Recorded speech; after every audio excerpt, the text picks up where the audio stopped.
So, ayan, nag-export na ngayon si DE natin. Nag-export na kay Grid. Papunta kay Luweco, ayan. Ganyan. So, nag-export siya. So, mayroon siyang excess na current na galing kay solar.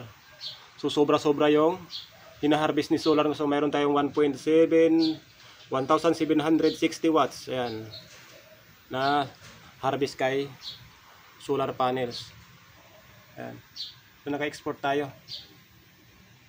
Sum natin. So, ilang kuan. So, yan. Yan lang yung load. Baba. Skip.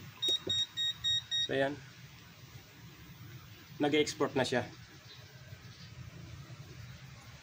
Ayan. So, na-repair natin. May nagka-problema sa battery. So, sinak natin yan. Para mabuhay. CBMS. May problema kasi yan si balancer.